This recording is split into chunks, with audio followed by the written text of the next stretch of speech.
Hello guys, welcome back to the Sportsman Untitled Extra, brought to you by Betfred. I'm joined by Callum Fowler and Benjamin Bloom, because today we're going to talk about what on earth is going on at West Brom.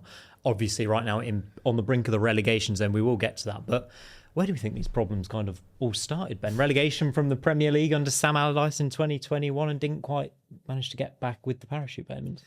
Well, I mean, you can go back that far, but there has been a takeover, in the last couple of years. And I don't know, do you wipe the slate clean then? Look, obviously, if you're relegated and you run out of parachute payments, then your world changes then in terms of what you can do salary-wise. But are we saying West Brom are here because their squad's not great and they're not paying salary? Probably not. Obviously, this season we've seen them, and it's a discussion we had close season. We've seen them go for your young, untested but highly rated coach in Ryan Mason. That didn't work. And then I guess the real clanging mistake with hindsight now is they then did a similar thing, but with a manager that plays a completely different style. And I feel terribly for Eric Ramsey, who's obviously come over from the United States for 9 games worth of career at West Brom. But I always invoke my big four, don't I? Chaos, bad luck, size, and I can't remember what the other one is. Owners. Make it up. Owners. There you go. And Yeah. We're not talking about size here, but we're definitely talking about chaos and owners, aren't we? Yeah, absolutely. I don't know if we need to rewind the clock back before this season, Callum, and look at... They obviously came down from the Premier League. They did have a go in the playoffs under Carlos Corberán, lost to by the Villa, way. didn't they? But they had Valérien Ismaël, who couldn't quite get them going first season, Yeah. down, obviously former Barnsley manager. Carlos Corberán, unbelievable for that football club. Was he papering over cracks in terms of the squad getting worse and regressing? And was his managerial ability making them think that they were better than they were? And now he's gone and everything's kind of Cal, it was imploded. Barnsley 2.0 for the first year of the parachute. It was Big Val and Mowat and DK, wasn't it? Yeah, they nicked him. They've got Styles now as well. And then they wonder why they're going down. We're obviously such a direct manager, but again, you've got to be a certain lesser team again, I think, to try and do something like that. You can't be going to West Brom, or had big expectations then, and not playing decent-ish football when you think that you should be doing. But yeah, Carlos, obviously, outstanding manager. But I don't think that's the reason that they're here now, because they spent some decent brass this summer. They brought some good players in. I there's a lot of issues at play here, obviously, but I think the appointment in dugout for the last few times is obviously the main reason now, I think. Yeah, I do think he was papering over the cracks as well, Corberán. Yeah, I but agree. then if you go from that, and they had Mowbray, didn't they, at the end of last season, and then you have the summer they had, the Ryan Mason appointment, I think, made sense on paper in terms of young coach, give him a chance. He got 9 wins out of 27, but lost 10 away games in a row.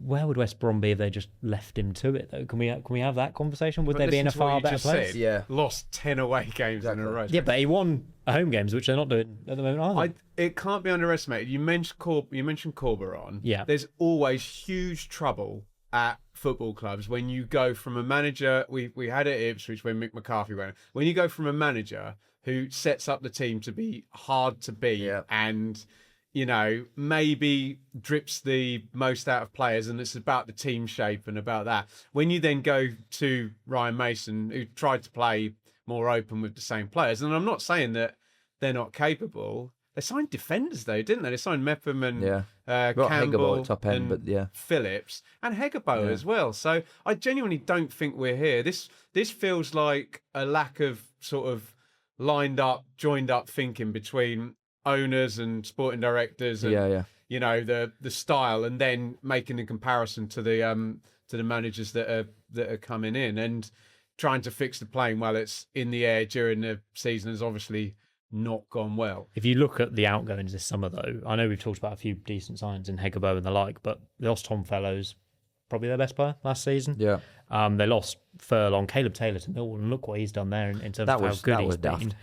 And you just feel like Ajayi left as well, of course, and John Swift, like players that had been there for a little while. And you're not selling me on that, Simon. No. I don't think the drop-off's massive from that. Okay, Fellows is worth a ton of money. Still got good wingers there, haven't they? Yeah, but Johnson there. So you think it's a purely coaching level Or issue? maybe a more rotten club type thing. But even let's go back to someone like I agree Thomas with that. Asante. Sorry, Thomas Asante was their top scorer a couple of seasons ago for 11 goals, and they let him go for £2 million to a Championship rival. It's hard. He scored 10 goals. I this agree with what season. Ben's saying. It's such an easy example for me to say with Barnsley. But like you're saying with Carlos and setting him up in a certain way, we went from that with Ismail, and they've obviously had their manager Nick to Valencia as well. We had ours Nick from West Brom. We went from a playoff side to then trying to play a little bit more expansive stuff, which same sort of players, and got relegated. And it's like, I just completely agree with what you said there. I really do. In terms of now, the here and now, this has all happened. They're in this situation now. How do they get out of it? What do they need to do? Because we talk about managers, you talk about get Gary Rowett. He'll probably do a decent enough job. But now, at a certain club, I think you've got to, again. I think you've got to, you're playing the league and the stereotype rather than the squad that you've got, and I think that's what Leicester have done. And I think that's what could save West Brom. Leicester, honestly, not through West Brom doing out decent, but I think at least one of them two is going down through just sheer daftness at top. Well, everybody has rolled the dice now, haven't they? And West Brom look like they're going to be the last ones to go in potentially another new manager coming in. But look, Oxford have gone to Bloomfield, Leicester have gone to Rowett, West Brom, watch this space. Blackburn have gone to O'Neill as the kind of statesman guy.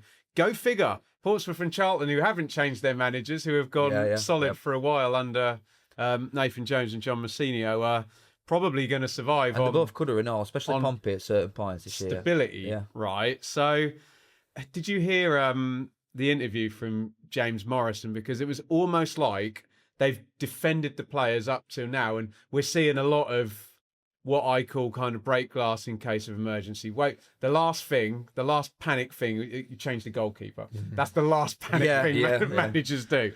But he really went after the players in the post-match. He said, of the two set plays, he said, "Where's my big centre-back coming from it?" So if I'm one of the centre-backs, I'm talking about me. He said, "Where's my keeper?" Did you Coming say for the second one? Did you say you can't play on broken strings as well? Did you enjoy that one? I like to save them for Christmas. Yeah, sorry, mate. But I mean, we're now in to bury the dressing room, go for a reaction, and then it's like, are you calling up Mick and Tony to get them off their podcast to go and do the end of the season? Are they going to just throw in a caretaker? They can't do another Ryan Mason, Ramsey's type appointment. Imagine if they did, but they need to now go away from that, which means go into experience, go into an old What do you head. go for the true like head of this then? Do you go for, I know he just took a job, but do you go for a Warnock? Do you go for a Big Sam? Do you go for like the proper old school man to try and help you? The Pulis.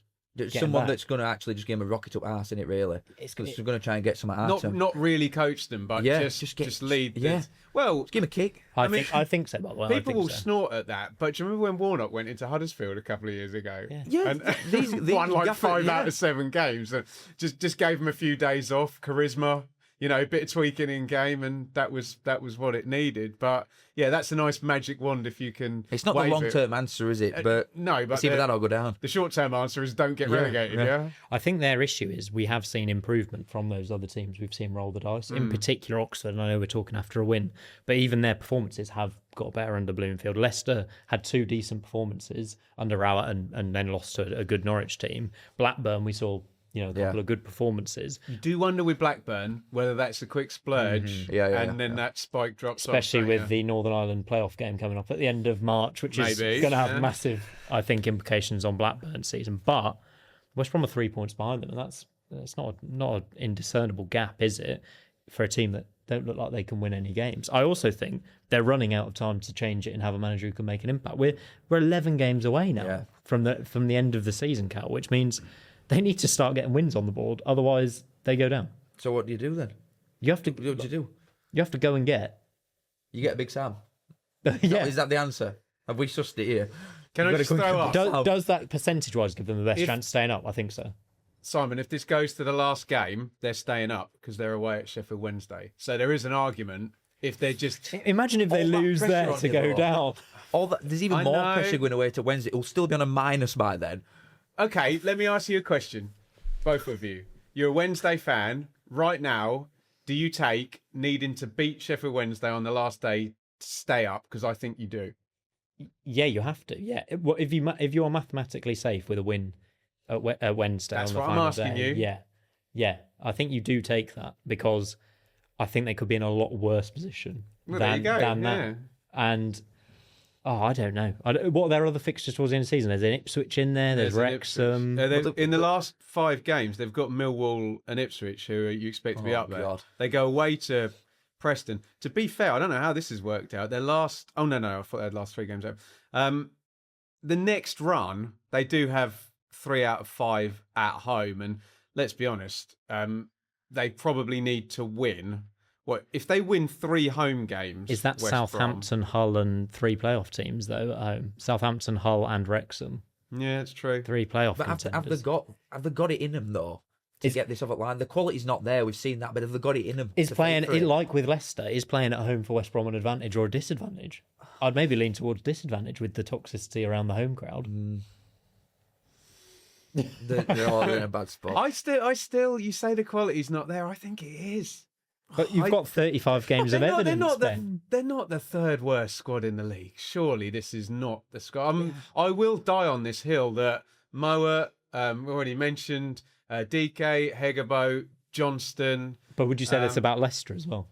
I would. Yeah, definitely. I would. So, and this is literally my point that it can be outside factors other than the quality of your squad. If it's a club that's badly run and a squad that's badly coached and a trend that's constantly down. But would you rather have the Oxford squad or the West Brom squad going in? Yeah. Surely you'd rather have the West Brom squad. I know you tell me you'd rather have a United squad. But when it gets to scrap though at end, would you want that West Brom team? Not right now, no. And according to James Morrison, you don't either. Yeah, exactly. And would you, That's I think the worrying the thing. factor with Oxford as well is, would you want that home Oxford know they have to scrap for every point. They know they're achieving above their weight if they stay in the league. Yeah. West Brom want to be in the Premier League. They're in a bad spot. They're in a really bad spot. saying, doesn't it? Right. I think as well, Simon, quickly, someone can tell us in the comments, I don't think they've been in the 3rd tier for decades. I can't remember him in my West life. Brom. I think historically they don't do relegation to the 3rd tier. So this would be a giant story. You know, Leicester have been there recently. Oxford were there a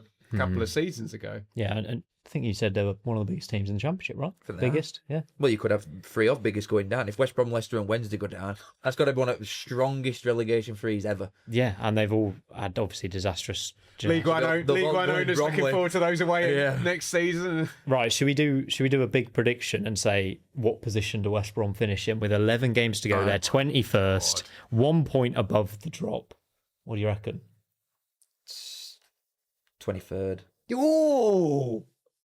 I can't top that. If you don't have to tell me where everybody else is finishing around them, which is helpful, I'll say 21st. They survive. But they stay up. But I don't. But Cal, I can't tell you who's below them in that. But you only asked what position they'd be. You think Leicester and Oxford will finish above West Brom then? That's what you think? Yeah, I think that's the damning thing that he said they've got no bottle. Yeah. They've got no about them. But they have got individual quality. I'll say... But where is it though? I'll go in the middle of you two and say if they finish 22nd and go down. They're going down. Yeah. I can't really see from this position West Brom staying up unless they do what we've said. Unless they're listening to this and they do what they've said and they get a proper manager in who makes them have some fight. And but this manager's got to want to take this job and all. And we don't know who this manager exactly is. Might not exist. It might not might exist. just be it. Yeah. Right. Oh, God. You're never short of people, lemmings, lining up to take these jobs. Oh, yeah. And it's a great job if you keep them in the league and you've got a Championship West Brom. Do you get another go, though? Do you get the job? I think you've got quite good leverage in your negotiation at the moment if you're going into West Brom. I think you've got every right to say, if I keep you up, contract's mine. Absolutely right. Thanks, Cal. Thanks, Ben, for joining me. Let us know, West Brom fans in particular, what's gone wrong for you, and will you? Simon, wasn't it? Yeah, it was a bit tense. It was a bit miserable near the end as well. Let us know, West Brom fans, if you are going to stay up this season, predict your finish and let us know what's gone wrong with the club as well. We appreciate your comments. Please do like and subscribe while you're down there, and we'll see you on Monday for the Sportsman Untitled.